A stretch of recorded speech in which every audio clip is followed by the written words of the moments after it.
Witness the complete story of the Bible. Only on Bible Scene.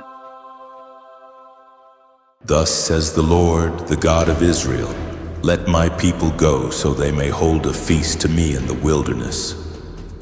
Pharaoh's eyes flashed with arrogance. Who is the Lord that I should obey him and let Israel go? He sneered. I do not know the Lord, and I will not let Israel go. At this, Pharaoh increased the burden on the slaves, making their work even harsher. The Israelites despaired, and Moses himself cried out to God, but the Lord reaffirmed that Pharaoh's hardened heart would serve to display his power to the world.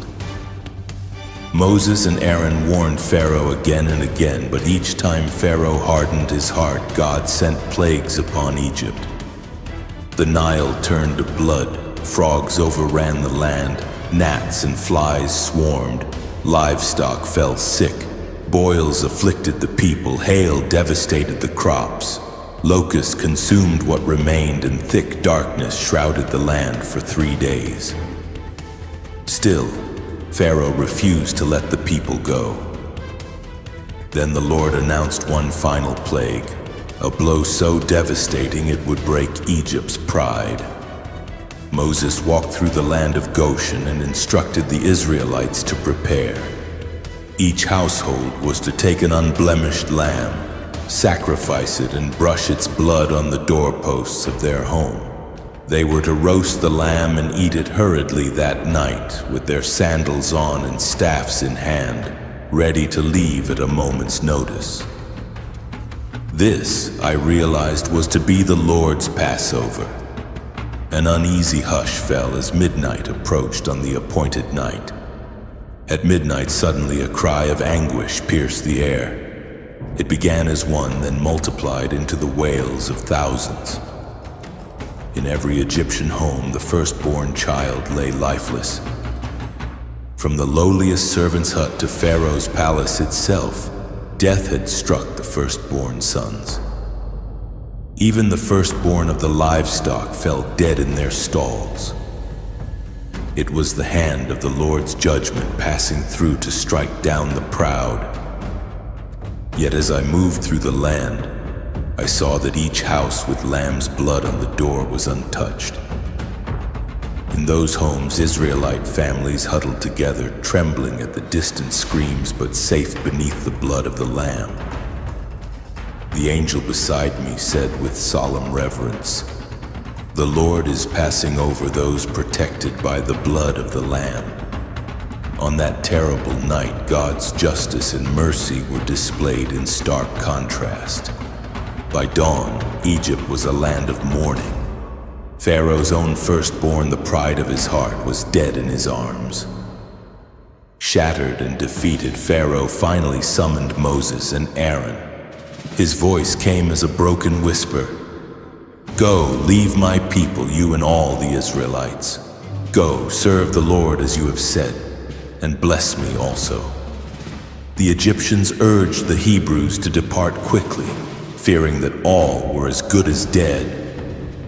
After generations of bondage, the children of Israel poured out of their houses. They took their unleavened dough bound in cloth on their shoulders.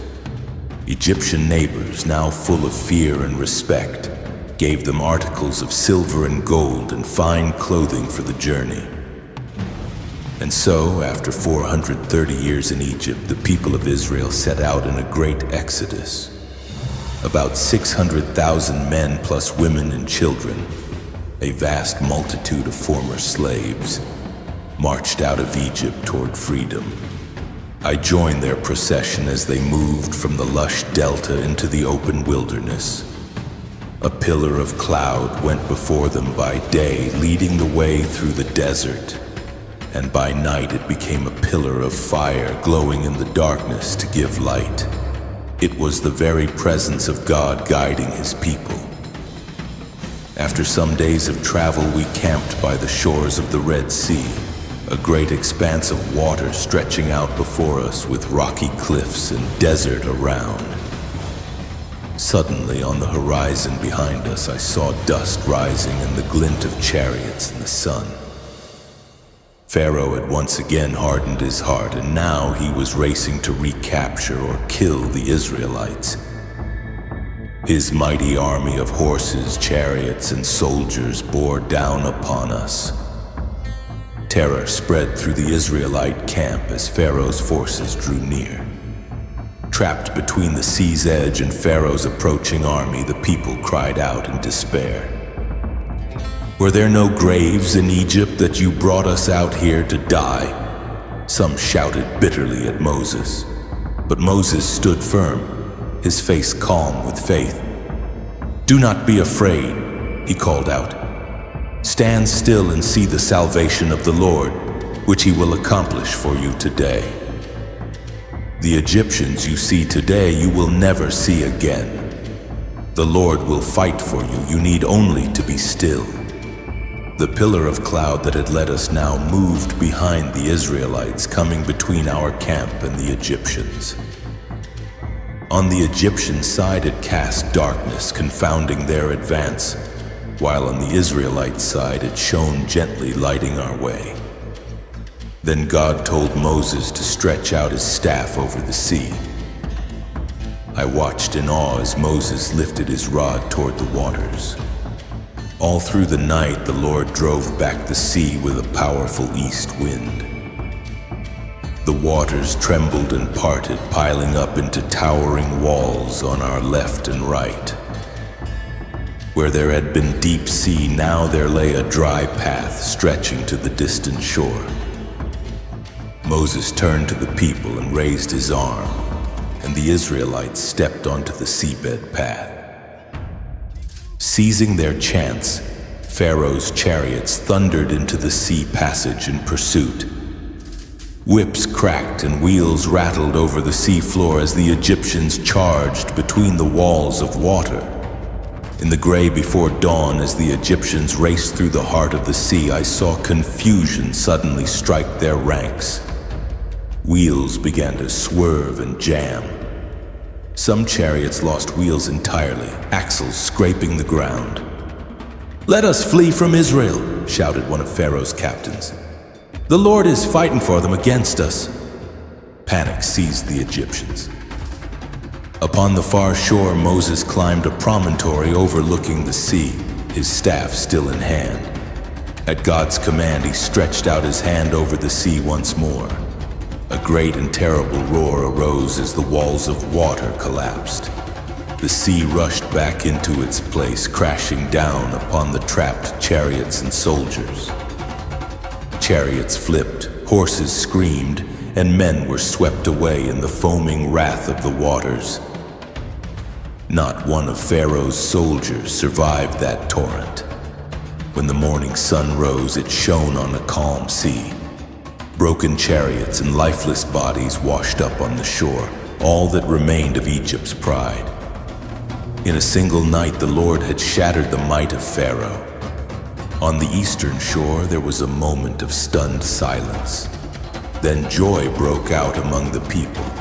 Moses' sister Miriam took up a tambourine and led the women in a dance, singing, "Sing to the Lord, for he has triumphed gloriously. The horse and its rider he has thrown into the sea."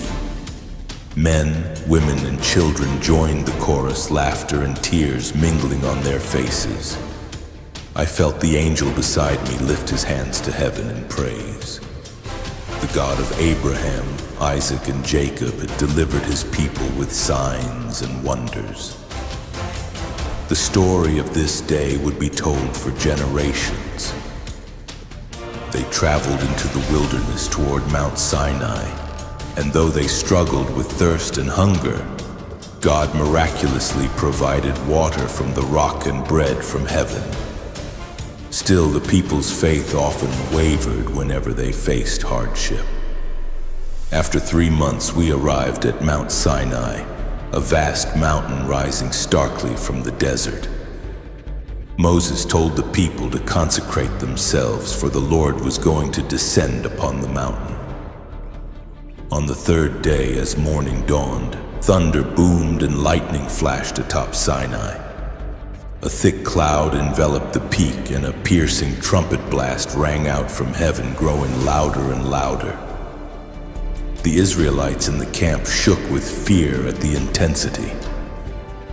Moses led them to the foot of the mountain, and I saw smoke billowing from the summit as if from a furnace, for the Lord had descended upon it in fire. The whole mountain quaked violently. It was a fearsome and glorious sight. The angel next to me glowed brighter as the presence of God drew near. Then God spoke from the midst of the fire, and his voice was like thunder. He declared his covenant commandments, teaching his people how to live in holiness and love. I heard the words echoing over the plain. You shall have no other gods before me. You shall not make for yourself an idol. Remember the Sabbath day to keep it holy. Honor your father and your mother. You shall not murder. You shall not commit adultery. You shall not steal. You shall not bear false witness. You shall not covet. Each commandment struck like a drumbeat in the heart of the nation. The people stood at a distance, trembling with awe, and pleaded with Moses, "Speak to us yourself, and we will listen, but do not let God speak to us directly, or we will die." Moses reassured them that God's mighty display was to instill reverence so they would not sin. Moses then went up into the cloud of glory on the mountain to receive more of God's law written on stone tablets. He remained on the summit 40 days and nights. Yet even after experiencing all these wonders, the people's faith faltered. While Moses tarried on the mountain, the Israelites grew impatient and pressured Aaron to make an idol. Aaron collected their gold earrings and melted them down, casting a statue of a golden calf. The people reveled before the idol, proclaiming, "This is your God, O Israel, who brought you up out of Egypt." On the mountaintop, God informed Moses of their corruption and burning apostasy, threatening to destroy them. Moses pleaded desperately for mercy on their behalf. When Moses descended and saw the people dancing before the calf, his righteous anger blazed. He smashed the stone tablets of the law upon the ground and destroyed the golden calf, grinding it to powder and scattering it on the water. Though God punished the evildoers, in his mercy he did not destroy Israel completely. He listened to Moses' intercession and spared them. Moses later returned to Sinai and received a new set of tablets, renewing the covenant. The Israelites continued their journey under God's care. For 40 years they wandered in the wilderness due to their unbelief, yet throughout those years God provided manna from heaven, water from rocks, and guidance by the pillar of cloud and fire. God's presence remained with them even in their stubbornness until the doubting generation passed and a new generation arose. Finally, under Joshua's leadership after Moses, the people of Israel crossed the Jordan River and entered the land God promised to Abraham, a land flowing with milk and honey. With God's help, they fought and won many battles. The fortified walls of Jericho fell at the sound of trumpets and a shout. Israel inherited the land sworn to their fathers and settled there, enjoying its goodness.